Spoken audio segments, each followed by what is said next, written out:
je ne suis pas un esclave. Je suis libre. Je suis africaine.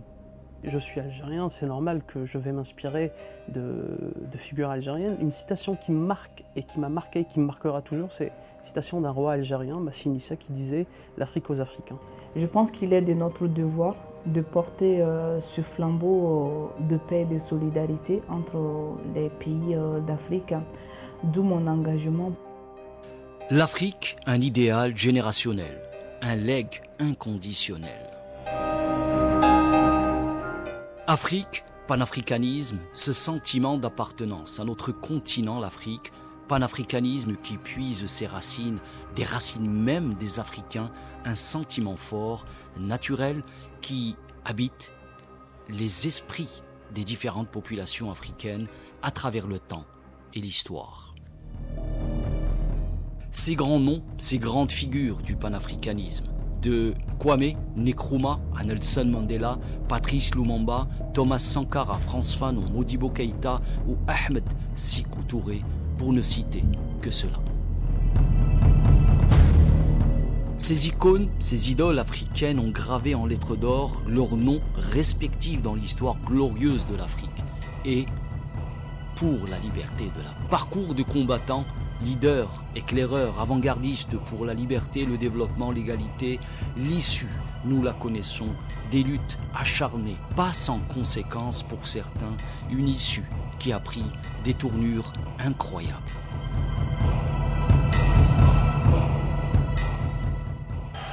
I stand here before you not as a prophet, but as a humble servant of you, the people. Nelson Mandela, symbole de la lutte anti-apartheid en Afrique du Sud, arrêté en 1962, accusé de haute trahison et tentative de renversement par la force du gouvernement.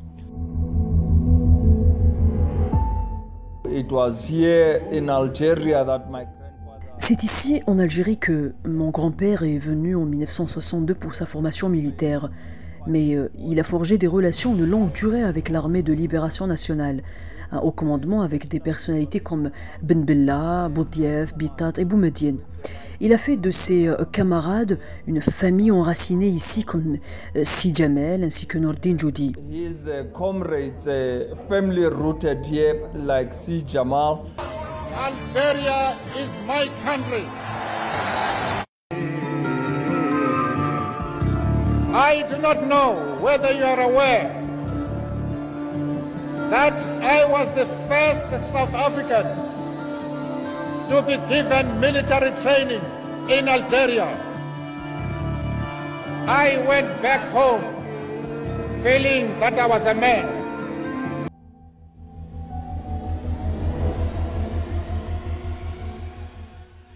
Homme de principe, il rejette les propositions de libération conditionnelle et reste emprisonné pendant 27 longues années. Fidèle à ses principes et à ses convictions, Mandela voit son aura grandir.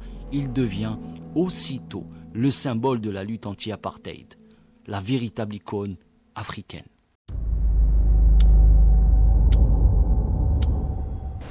Nous avons compris en voyant cet homme que c'était peut-être l'homme de l'avenir, parce que c'est un homme qui est passé du stade de la non-violence prônée par Gandhi à celle de l'obligation de lutte, mais qui, venu au pouvoir, a su dire surtout, pas de différence ethnico-raciale, et que cette nation arc-en-ciel doit avoir comme composante aussi bien les Noirs que les Blancs que les Asiatiques.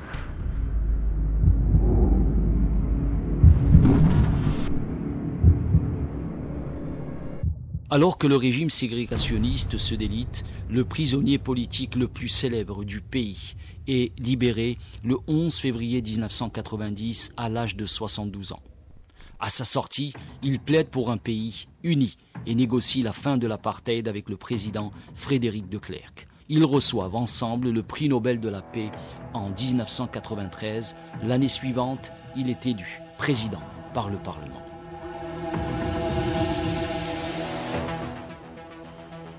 I have fought very firmly against black domination. Pour son esprit rassembleur, Mandela crée la commission Vérité et Réconciliation en Afrique du Sud. Il recense les violations des droits de l'homme commises depuis 1960 sous l'apartheid et peut amnistier ceux qui avouent leurs crimes.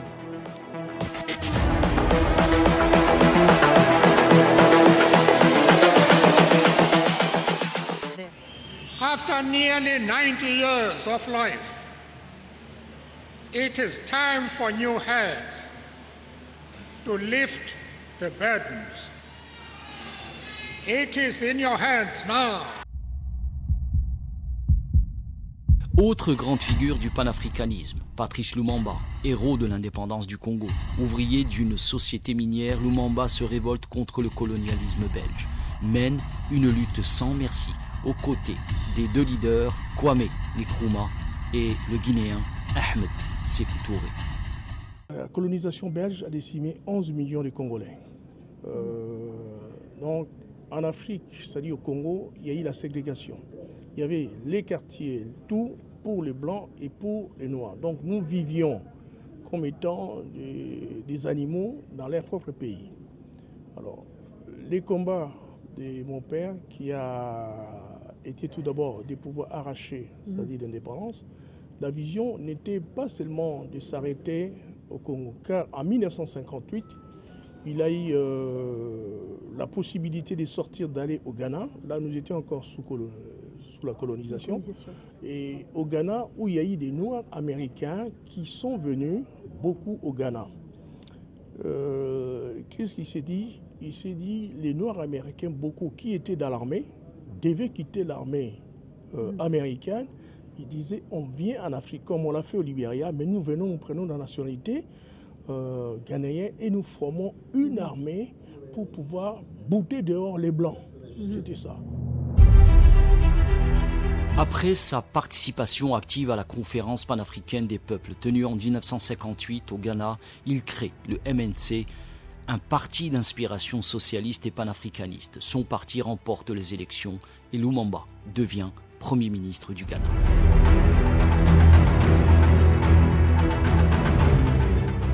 La République du Congo a été proclamée et notre cher pays est maintenant entre les mains de ses propres enfants. Lumumba écrit les plus belles pages de l'histoire du Congo, certes, mais de l'Afrique, l'histoire de la lutte contre le colonialisme, notamment avec son discours qui brocarde notamment le racisme des colons en présence du roi des Belges, le roi Baudouin. Temps de l'indépendance, aujourd'hui victorieux,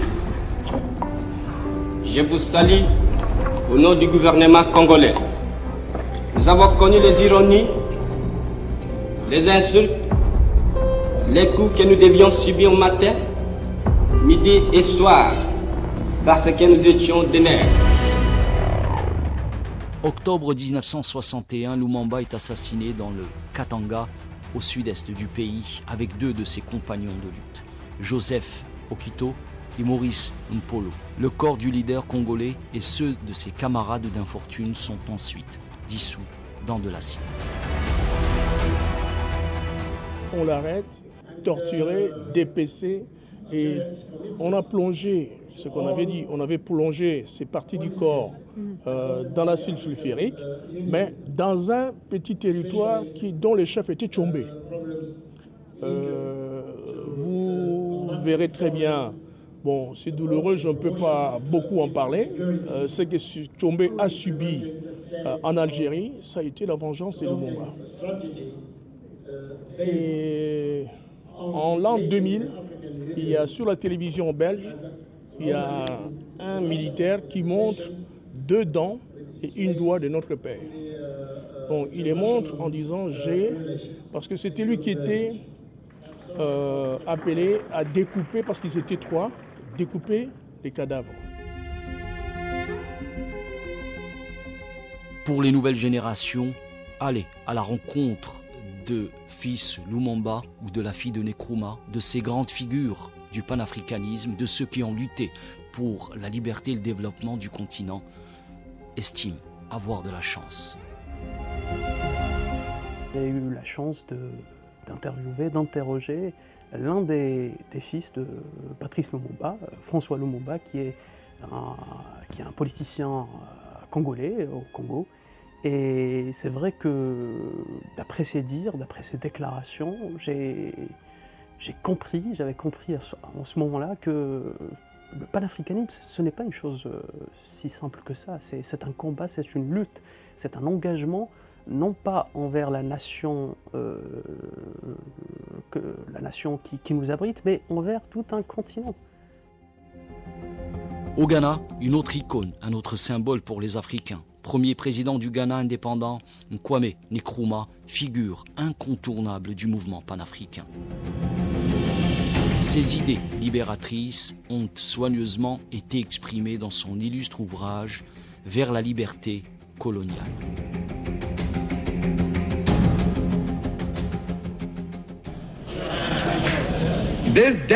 Cette décennie est la décennie de l'indépendance africaine. En avant vers l'indépendance. L'indépendance maintenant. Demain, les États-Unis d'Afrique. Infatigable militant du panafricanisme, l'un des fondateurs de l'OUA. Il milite pour la liberté des peuples africains en apportant de l'aide financière, matérielle et diplomatique aux différents mouvements de décolonisation en Afrique. Before Algeria became formally official independent, Ghana had recognized Algeria and the FLN as Avant que l'Algérie ne devienne officiellement indépendante, le Ghana avait reconnu l'Algérie et le FLN comme un État. Cela vous donne une idée de l'engagement de mon père.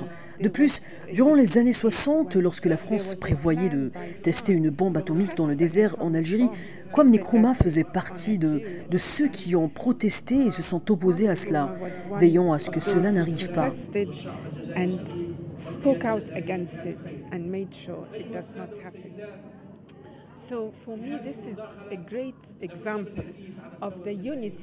Pour moi, c'est un excellent exemple de l'unité entre les Africains, en particulier entre l'Afrique du Nord et les pays au sud du désert du Sahara. Ainsi, notre père disait dans l'un de ses discours que le grand désert du Sahara ne devait pas nous diviser, mais plutôt nous unir.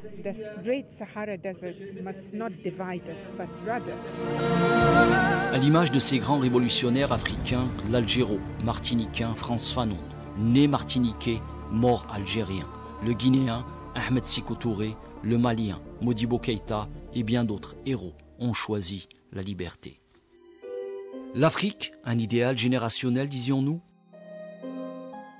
Même Lumumba, Nkrumah, même Nelson Mandela, il m'inspire d'être africain. I am not ashamed. Je ne suis pas timide d'être africain. Aujourd'hui, après tant d'années, la relève, leur progéniture poursuivre leur parcours et porte haut ce flambeau. Ne pas oublier le passé. Nous avons un passé, un passif en Afrique, il s'agit de la colonisation et tout. Nous avons nos ancêtres qui ont lutté, qui ont combattu, qui ont résisté. Nous devons aussi attacher cette histoire du passé avec le présent. Avec certes un contexte différent, mais avec le même objectif. Une Afrique totalement libre, développée et prospère. Un héritage à préserver. C'est un héritage, en quelque sorte. C'est-à-dire que le combat, on l'hérite de génération en génération. Et c'est ça qu'il faut garder en tête. Zwelivelé Mandela, petit-fils de Nelson Mandela, Samia Nkrumah, fille de Nkrumah, Guy Patrice Lumumba, fils de Patrice Lumumba, sont là à marcher sur les mêmes pas de leurs prédécesseurs, parents, pour protéger, préserver ce continent tant aimé, les descendants de ces grands symboles que nous avons eu d'ailleurs l'occasion de rencontrer et de les interviewer pour le besoin de ce reportage.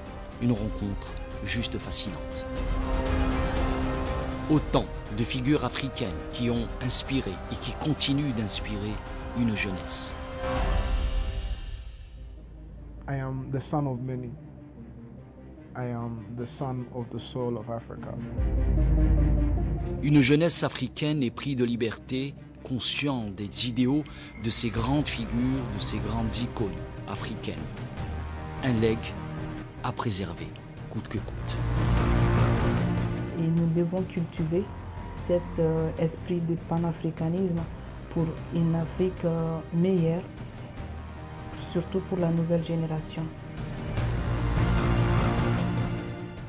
Le mouvement panafricain célèbre cette année son 105e anniversaire. Pendant des décennies, le dialogue panafricaniste en Afrique, dans les Caraïbes et dans les Amériques a permis de jeter les bases intellectuelles de la décolonisation et de définir les principes de la paix, de la démocratie et des droits humains pour guider les sociétés africaines nouvellement indépendantes sur le continent.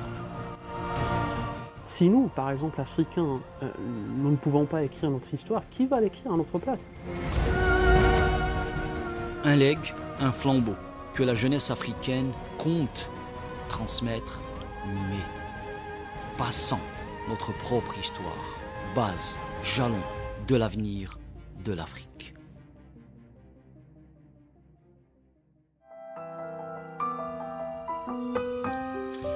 Et si on revenait à nos racines? Aurions-nous ce monde aujourd'hui ou serait-il mieux que celui-ci? Aurions-nous ces opportunités de maintenant ou devrions-nous juste vivre comme on le sent? Mais alors, si on revenait à nos racines? Et si on revenait à nos racines?